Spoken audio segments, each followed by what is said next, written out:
Om Swastiastu.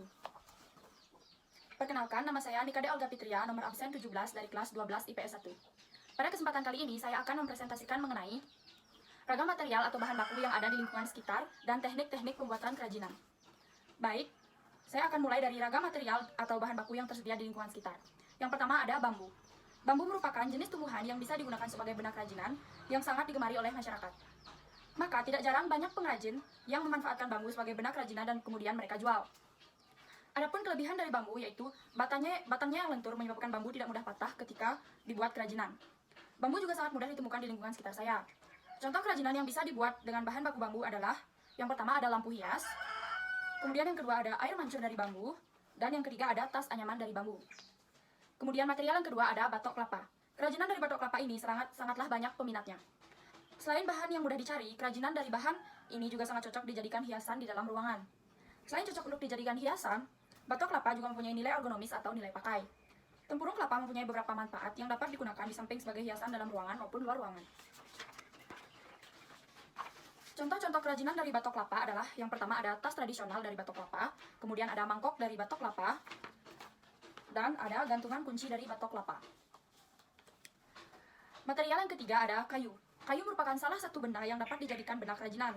Kerajinan kayu merupakan jenis kerajinan yang bisa dilihat unsur estetika dan ergonomisnya. Makanya, tidak jarang para penggiat usaha pengrajin menjadikan kayu sebagai bahan dalam membuat benda kerajinan yang dijual. Contoh-contoh kerajinan dari kayu adalah, yang pertama ada backdrop lamaran pernikahan, kemudian yang kedua ada miniatur mainan, dan yang terakhir ada patung kayu berbentuk hewan. Material yang keempat ada tanah liat. Tanah liat merupakan jenis bahan yang sangat mudah ditemukan karena keberadaannya di alam. Sudah tidak diragukan lagi, tanah liat ini bisa dijadikan sebuah benda kerajinan yang unik dan menarik.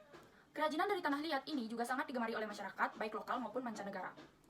Maka dari itu, banyak sekali pengrajin lokal tanah liat yang mengekspor hasil kerajinannya ke luar negeri. Kerajinan yang dibuat juga bisa menjadi beberapa bentuk, seperti kerajinan untuk keperluan dapur sampai kerajinan yang difungsikan untuk menghias rumah. Contoh-contoh kerajinan dari tanah liat adalah, yang pertama ada vas bunga tanah liat, kemudian ada celengan dari tanah liat, dan ada teko atau kendi. Baik, jadi itu saja ragam material atau bahan baku yang ada di lingkungan sekitar saya. Selanjutnya, saya akan melanjutkan menjelaskan mengenai teknik-teknik pembuatan kerajinan. Yang pertama ada teknik coil atau lilit pilin. Cara pembentukan dengan tangan, langsung seperti coil, lempengan, atau pijat jari merupakan teknik pembentukan tanah liat yang bebas untuk membuat bentuk-bentuk yang diinginkan. Bentuknya tidak selalu simetris. Kemudian yang kedua ada teknik putar.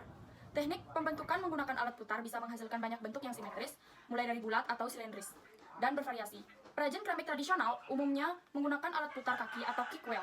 Para perajin bekerja di atas alat putar dan menghasilkan bentuk-bentuk yang sama seperti gentong atau guci.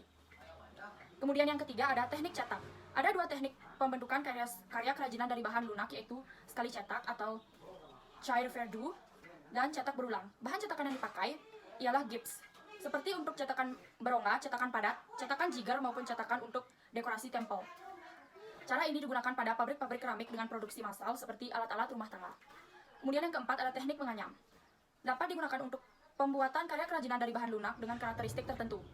Bahan baku yang digunakan untuk membuat karya kerajinan menggunakan teknik menganyam ini berasal dari tumbuhan yang diambil seratnya, seperti rotan, bambu, daun lontar, dan daun pandan.